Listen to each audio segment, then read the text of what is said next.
salaamaaleykum je m'appelle Mouhamadan Fall alias Dini from Lu Xew TV tey nag maa ngi fii si gare bi nekk Sénégal Dakar tu vois Maris Dalifort bi tu vois invité nag ay ndaanaan ay boy yoo xam ne ay niveau talent lañu ay artistes lañu ay rappeurs lañu lépp lañu quoi te Sénégal la leen ñor te Sénégal moo leen tax a jóg nekk ay boy yoo xam ne gëm nañu seen bopp te bëgg na la ñuy def quoi Baye Fall maa ngi lay nuyu. waaw maa ngi lay delloo ziar. tur bi naka la. Cheikh Faye la 2K Events. 2K Events. oui. waaw xamu nuyu sa doomu ndey bi waa Fall naka mu. Cheikh Naal 10 000 naka la. tur bi naka la. Moussa la from Boune 2K Events. Moussa ibnu Mariam alayhi salaatu wa salaam. What's up. maa ngi lay ziar naka bagage yi. waaw alhamdulilah sant mu nekk bu baax. waaw tey la moo nekkoon taxawaay bi lu tax ngeen def émission ak Lu Xew TV tey lu ko waral. waaw di waaj benn événement le 23 novembre Boune waa Boune ñoo bëgg a génne dem Kër Massar def fa benn spectacle bu dóor. événement bi xoolal fan lay xewee. Kër Massar incha allah. ak Kër Massar si fan si. ci en face hôpital bi. waaw concert bi kañ la. festival du pain le 23 novembre. incha allah waaw. waaw yéen a ngi def ay jéego am ngeen ay soutien wala. waaw non amaguñ nag dara. ñun ñooy dem suñu moyen boobu rek. waaw parce que dëkk bi ni mel nii neexul. koo si woo tamit. même mën na la bañ a gàntu. mais du la mën naa bañ a ñëw tamit. moo tax bëgg ñoo sonal kenn. te instant yi gars yi dañoo tal seen bopp. ak événement yi ñu jëm. moo tax bëgg ñoo sonal kenn. dëgg la mais programme bi nan lay demee exact quoi. programme bi rab la. rab bu baax bi la. concert la spectacle bu dóob. waa Boune Kër Massar whatever Thiaroye ñëpp a ngi fa incha allah. voilà noonu la demee waa Boune Kër Massar ñu leen di wax si programme bi parce que lii la quoi ay boy lañu ñoom seen propre moyen nañu demee. kon hip hop du nekkul grand yi kese quoi boo yi ngay séeni si hip hop bi lañu bokk quoi am feature am tool est-ce que dem ngeen ministère déposé pour gars yi jàppale. non demaguñ nag. non. mais dem leen. waaw incha allah dinañ dem leen xam. xam nga gis sa beneen émission bi jaajëf Baye Fall maa ngi lay dégg bu baax a baax. waaw delloo bëggee mais programme bi ak projet bi ngeen teg tey lu tax ngeen teg ko ak lu leen tax a jóg yéen. waaw programme lu tax ñu teg ko muy maanaam gis suñu saat mu am benn vidéo boo xam ne si côté événement. côté jàppale artistes yi dafa manqué. ñun pourquoi pas ñu taxal benn structure boo xam ne day accompagner jeunes yi quoi. c'est pour promouvoir jeunes talents yi nekk Boune. te kenn dégguñu leen. am ñu jàppale si yenn scènes yi si yenn maanaam yenn concert yu mag yi ñu ne dañuy jéem a teg benn affaire bu tudd Boune am na rap show pour promouvoir jeunes talents yi nekk biir Boune quoi. looloo ko tax a jóg en fait. concert bi xoolal kañ lay démarrer. waaw concert bi bëgg nañ maximum 21h ñu démarrer quoi pour mën a teel a pare. parce que nekk suñ biir saal dañ koy defee Kër Massar. gars yi dañuy war a ñëwaat Boune su guddee rek day xaw a métti quoi si gars yu fa war a mën a déplacer pour dem affaire. mais ak artistes yi war a ñëw pour si concert yi participer ndax pare ngeen pour jox gars yi pass wala leneen xam nga rappeurs yi ñoom yaa ma gën a xam. si. waaw ndax gars yi ñu ngi leen taxaw tamit ndax mbooloo mooy doole. oui te benn loxo du tàccu. oui concert du ay wax rek moo koy teg. si ndax da ngay fay podium. oui te fay track. nga fay autorisation. t-shirt ñu ngi tam war nañ lekk mais nan nga noo jàngate loolu yow.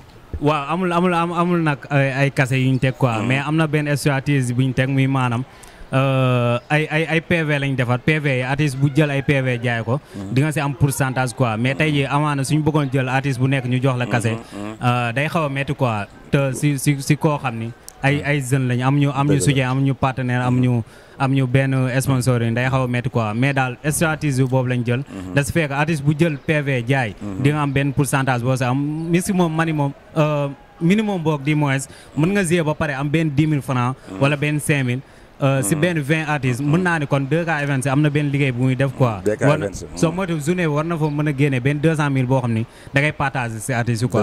dëgg la yee noonu la demee. dëgg la mais jot ngeen génne single wala maxtape wala cassette wala lu ngeen préparé quoi. su côté sound quoi. si maanaam parce que ñun dañaa yor ay artistes ñun en tant que 2K Events yu rabuñu ay ménagères lañ. di gérer seen production. di gérer événementiel bi tamit Boune. mais artistes yu ñu yor ñii génnee nañu ay EP ñii ñoo ngi def ay single. ñii ñoo ngi def ay vidéo ñii tamit aussi ñoo ngi joué si yenn concours yu mag yi tel que kon Flow Up Waaki Wurus noonu la demee en fait. waaw mais démarche yi tax hip hop di ko def sur le terrain ndax yéen a ngi koy def. waaw ñoo ngi def jéego yi en fait. ñoo ngi link ak gars yi xam nga ñoo ngi def démarche yi fépp maanaam fu ñu dégg concert bu mag. dañuy dem dañuy jéem a def ak link yi comme tel que comme xam nga. comme yow ñeneen ak ñeneen ñoo xam ni au moins que mën nañ jàpp si rap Boune bi quoi parce que ñun looloo ñu yitteel rap Boune moo ñu yitteel ni muy demee 10 ans waaw ba tey yaa ngi am BK Events ak Lu Xew TV incha allah rabi ko jour concert bi moom man dinaa ñëw ak lu xew TV. ñu participer xool soutenir jàpp si concert bi. nice. buñ fa jógee dañuy daw si dëkk bi actualité. maanaam gis nañu xool campagne bi mu commencé yàggul. lekkante bi ak talay affaire jàmb yow noo gisee politique gu Sénégal yow. waaw politique Sénégal en tant que BK. 2K Events. 2K Events. oui. rang muy gaaw. rang. waaw mais maanaam nu ma ko gisee mii maanaam pour man dénk leen ma jarul xëccoo quoi en fait. dénk leen ma teel sa alal jarul xëccoo si amee rek mii maanaam yow lu nar jubul. affaire tamit xam nga gars yi pour man Sénégal dafa yàgg na. depuis Senghor Diouf Ablaye Wade ba Macky Sall ñëw gën kaa yàq en fait. léegi nag tey ji ñi dañ leen fal quoi ñu fi nekk nii mi Sonko Diomaye dañ leen fal pour benn mandat quoi ñoom seen mandat matagul donte ñoo ngi dem législative mais instant mënoo leen juger en fait si li ñu defagum quoi 6 mois dafa ndaw trop pour juger leen si seen lii quoi maanaam si seen liggéey. waaw loolu laa ko jàppee daal en fait. waaw mais noo gisee maanaam agression bi ni mu amee si campagne électorale yi ak violence bi nga xam ne am na ndax politique jar na ko. mais carte mooy fal wala xeex mooy fal. waaw wax nga ko sa biir wax maanaam jaru ko laay wax en fait. parce que carte mooy fal. yow yaay dugg si bureau ba xam nga choisir ku la neex dugal ko sa enveloppe voté kenn du ko xam en fait. carte mooy fal nekkul violence moo lay fal. xam nga nekkul dugg si kilifa diine yi moo lay fal. nekkul xam nga propagande askan bi moo lay fal. 10 ans du loolu quoi gars yi askan bi léegi. ils sont trop matière quoi maanaam ñoom ñëpp a matière gars yi xam nañ lu baax ak lu bon xam nañ aussi tamit nekkatul maanaam da nga leen propagande jox leen xaalis pour ñu voter la non nekkatuñu si loolu noonu quoi. waaw mais noo gisee la cas de Bougane Dary ak ba pare ak cas de Barthélémy Dias parce que moom nee na day def li muy def ba pare dem tëdd ko sax ndax moom war na wax loolu. waaw pour man ku mel ni moom bàcc. waru wax loolu quoi en fait parce que am na lu ko fi jotoon arrivé en 2011 10 mois. Ndiaga Diouf ñi ni moo ko rey ñi ni reyu ko en fait. pour man tamit am na yenn kàddu yoo xam ne su koy wax maanaam. war na di sóoraale bu baax a baax instant réew bi mooy lu ma la wax léegi rek. ay gars yu mati rañ soxla ay gars yu ñuy wax si côté xam-xam liy jëmale réew bi askan bi maanaam kanam ñun gars yooyu lañ soxla mais pas ay faits divers yii nii di ñu sonal en fait. Bougane amul ak maanaam Sonko problème. pour man justice amul problème. tey jii Sonko su waxee wala Diomaye wax rek day mel ni lu fi nekkoon wondiwul quoi. parce que Macky Sall moo teewoon justice bi. teg si coom en fait. mais tey jii su fekkee Sonko dañaa dugal si livre rek muy maanaam lu fi nekkoon. moo fi nekkaat ba pare te ñun soxlawuñu loolu. rupture lañ woote kon nañ bàyyi justice xam nga. doxal yoonam quoi maanaam en fait. waaw Bougane amut ak problème Sonko ak Diomaye non tey ñu ngi Tamba maa ngi dégg coow li Tamba jàppal bàyyil Tamba nii Tamba ne Tamba tàng na. mais noo gisee yow foofu noonu xam naa ne mosoo fa jaar te yàlla boo fa dem. waaw noo déggee jeelu Tamba bi ni mu tàngee ak gars yi ni yóbbu foofu Tamba tàngaay bi di leen bëgg a rey tam matt yi dégg naa xool matt bu nekk 1 kilo la yóbbu la Tamba Baye Fall xam nga matt yi na la ñiiwantu loolu looy conseil ñi nekk Tamba quoi. waaw pour man ñu tëj la nii rek amoo liberté ñu teg la sax si ay kilim pour man loolu noonu rek. nekkul firi doom en fait. doo firi. waxatuwaan nag ñu yóbbu la si tàngaay bi amul benn jeel bu yomb quoi en fait. dëgg la waaw mais dañuy ñaan daal justice def yoonam xam nga réew mi dara bañ fiy tàkk en fait. ñu delluwaat suñuy activité quoi.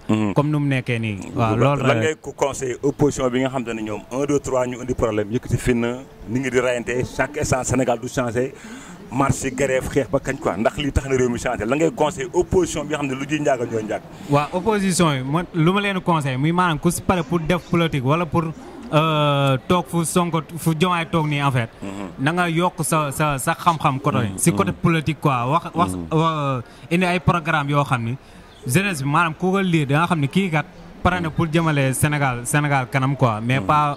ay indi ay wax yu ñaaw ay Sonko Adji Sarr fii ay nangam sangam xasi ñu jaru ko en fait nañ dem yokk seen xam-xam si côté politique wax nit ñi maanaam lu ñu mën a dégg quoi parce que jeunesse bi léegi kenn dofatul en fait waaw loolu daal laa leen wax mais maanaam du ay xaste du ay violence moo ni fal gars yi dépassé nañ loolu en fait tey yaa ngi gis Bougane ñoo ngi koy gisé amul fenn fu tàkk maanaam tollu ñu état boobu noonu bi ñu koy def ak Sonko daa am état bu ñu tolloon réew dictature lañ nekkoon en fait ñu koy xeex mais instant réew bi maanaam dañ leen gars dañ leen fal pour maanaam ñu doxal benn affaire kon maanaam réew warul tàkk ñoom nañ dem jàngi xam luy politique xam fa la ñuy mën a jaar Sonko Diomaye 10 ans mais du seen wax yi quoi mooy mën a fal en fait. dafa leer bàyyi réel MC nga am ma laaj sa copain bi rek noo gisee saa li mu wax si cadre politique yi sa xaar si politiciens yi ak micro bi tuuti.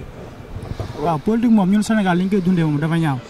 parce que déjà boo nee politique rek gars yi dëkk la foo xamante ne alors que dëkkoo foofu te politique nekkul loolu. politique dafa war a nice. war ngaa ne programme boo xamante ne jeunesse bu ñu ko gisee dinañ laa fee may la doole. mais pas ni nga gars yi dundee nii parce que boo xëy politique rek gars yi dañu la dëkkal foo xamante ne naa la kii ndoo ko dëgg wala 10 ans. cadre politique wala demee noonu. parce que gis nañu booy yu bëri léegi ñu bëri nangootuñu liggéey nangootuñu job ñëpp a ngi topp politicien ndax nee na politique moo gën a gaaw di nga am xaalis léegi di nga tekki léegi. di nga dem kaso di nga saaga nit ndax loolu àdduna jar na ko ndax politique quoi. non dara jaru ko loolu dara jaru ko parce que nit war ngaa mën a am sa dignité boo xam ne boo génnee bu ñuy wax lu ñaaw kenn du la si joxoñ. waaw muy politique muy leneen. ñu ngi wax politique mais am na yeneen yoo xam ne ñu ngi fi nekk sax mais gars yi waxuñu si. waaw mais jeunesse bi nañ gën a jug gën a taxaw seen bopp. gën a xool li ñuy def gën a liggéey fonkaat seen bopp bu baax a baax a baax. waaw pas politicien yi. lan ngay conseil booy nga xam tey ñu ngi sacrifier seen lépp di jaar si gaal yi. waaw loolu moom neexul kenn. neexul Sénégal yi léegi ñu jeex de. waaw léegi ñu jeex mais neexul kenn parce que bu ñu sañoon fii la ñuy toog am li ñu bëgg ñëpp mais. waaw fu ñu koy daanale mooy gis na ni dee yi bëri na gars yi ngi jaar si gaal yi xoolal clandestin bi nit ñaa ngi dee ndax clandestin loolu jar na ko ndax wutum xaalis ndax loolu jar na ko ñun nous sommes des Sénégalais ñun ñu fi leen dëkk quoi dëkk bi fépp la métti mais dañuy muñ moo tax yàlla na si alxuraan inna allaha maa saabiriin ndax loolu clandestin jar na ko.